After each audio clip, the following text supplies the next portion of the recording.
ನಡಿಬೋದು. ಮತ್ತು ಪಾರದರ್ಶಕವಾಗಿ ನಡಿಬೇಕು, ಜೊತೆಗೆ ಜವಾಬ್ದಾರಿ ಇದ್ದವ್ರು ಬೇಕಿಲ್ಲ. ಯಾರನ್ನೂ ತಂದು ಸರ್ವೆ ಮಾಡಿಸ್ಲಿಕ್ಕೆ ಆಗೋದಿಲ್ಲ. ಅದು ಯಾಕಂತಂದ್ರೆ ನಾಳೆ ತಪ್ಪಿದ್ರೆ ಕೇಳಲಿಕ್ಕೆ ಒಬ್ರು ಬೇಕಲ್ರಿ. ಇಲ್ಲಿ ಯಾವುದೂ ಇಲ್ಲ ಜವಾಬ್ದಾರಿ ಇಲ್ಲದ ಮನುಷ್ಯ ಅಂತಂದು ಮಾಡಲಿಕ್ಕೆ ಆಗೋದಿಲ್ಲ.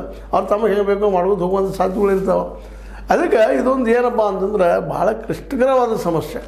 ಇದನ್ನು ಮಾಡಿಸೋದು ಅಷ್ಟು ಸುಲಭದ ಕೆಲಸ ಅಲ್ಲ. ಮತ್ತು 15 ದಿವಸದಲ್ಲಂತೆ ಮೋಸ್ಟ್ ಪ್ರಾಬಬ್ಲಿ ಇದು ಅಸಾಧ್ಯ ಏನೋ ಅನ್ನೋದು ಇವತ್ತು ನೋಡಿದಾಗ ಅನಿಸಾಯ್ತದೆ. ಎಲ್ಲಿ ಬಿಡಪ್ಪ, ಟೆಕ್ನಿಕಲ್ ನಾವು ಭಾಳ ಸೌಂಡ್ ಇದ್ದೀವಿ, ನಮ್ಮದೆಲ್ಲ ಇಂಟೆಲಿಜೆಂಟ್ ಇದ್ದಾರೆ ನಮ್ಮ ಟೀಚರ್ಗಳು ಅಥವಾ ಸಂಬಂಧಿಸಿದ ಅಧಿಕಾರಿಗಳು ಅಂತ ನಾವು ಹೇಳಲಿಕ್ಕೆ ಹೋದ್ರೆ, ನಮ್ಮ ಅಧಿಕಾರಶಾಹಿಯಲ್ಲಿ ಇನ್ನೊಂದು ಮಾತು ನಾವು ಗಮನಿಸಬೇಕಾಗ್ಯದ. ನಮ್ಮ ಅಧಿಕಾರಶಾಹಿಗಳು ಅಧಿಕಾರ ಸಿಗುವವರೆಗೆ ಭಾಳ ಪರ್ಫೆಕ್ಟಾಗಿ ವರ್ಕ್ ಮಾಡಿ ಸೆಲೆಕ್ಷನ್ ಆಗಿರ್ತಾರೆ. ಆದರೆ ಅಧಿಕಾರ ಸಿಕ್ಕ ಬರುತ್ತೆ ಅವರಷ್ಟು ಆಲಸಿ ದೇಶ ಮತ್ತಾರೂ ಇಲ್ಲ. ಎಷ್ಟು ಸಾಧ್ಯನೋ ಆಫೀಸ್ಗೆ ಹೋಗಿ ತಪ್ಪಿಸೋದು, ಮತ್ತೇನೋ ಮಾಡೋದು, ಅದ್ರಾಗ ಭ್ರಷ್ಟಾಚಾರದ ವ್ಯವಹಾರಗಳು ಮಾಡ್ಕೊತ ಹೋಗುವಂಥದ್ದು, ಇಂಥ ಕೆಲಸ ಮಾಡ್ತಾ ಹೋಗ್ತಾ ಇದ್ದಾರೆ ಭಾಳಷ್ಟು ಅಧಿಕಾರಿಗಳು. ಇಲ್ಲದ ಆಲಸಿ ಆಗಿಬಿಡೋದು, ತೀರ್ಥ ಪ್ರಸಾದಕ್ಕೆ ಬೆಲೆ ಹತ್ತಿ ಬಿಡೋದು, ಇಂಥವೆಲ್ಲ ಕಾರಣಕ್ಕಾಗಿ ಏನಪ್ಪ ಅಂತಂದ್ರೆ ಜನ ಈ ಒಂದು ಇವತ್ತೇನು ಬೇಕಾಗಿದೆ ಆ್ಯಕ್ಟಿವ್ನೆಸ್ ಅಂತೀವಿ ನಾವು, ಆ ಆ್ಯಕ್ಟಿವ್ನೆಸ್ ಅವರು ಇಲ್ಲ. ಜೊತೆಗೆ ಅವ್ರು ಟೆಕ್ನಿಕಲ್ ಸೌಂಡ್ ಇಲ್ಲ.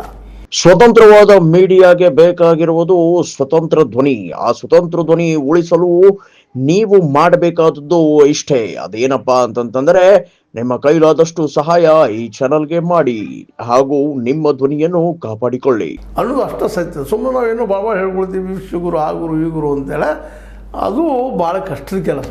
ಮತ್ತು ಅದು 7 ಕೋಟಿ ಜನಸಂಖ್ಯೆ ಇದ್ದಾರೆ. ನೀವು 1 ಲಕ್ಷ ನೇಮಿಸಿದ್ರು 2 ಲಕ್ಷ ನೇಮಿಸಿದ್ರು ಅಲ್ಲಿ ಈ ಒಂದು ಅಧಿಕಾರಿಗಳನ್ನ ಶಿಕ್ಷಕರನ್ನ ಅದು ಸೆಕೆಂಡರಿ. ಆದರೆ ಅಲ್ಲಿ ಟೈಮೇ ಇಲ್ಲಲ್ಲೇ. ಜೊತೆಗೆ ಟೆಕ್ನಿಕಲಿ ಭಾಳ ಪ್ರಾಬ್ಲಮ್ ಆಗುತ್ತೆ. ಕಳೆದ 2 ದಿನ ನೋಡ್ತಾ ಇದ್ದೀವಿ, ಇನ್ನು 3ನೇ ದಿನ ಹಂಗೆ ಆಗ್ತಾಯಿದೆ. ಇನ್ನು ಬಂದ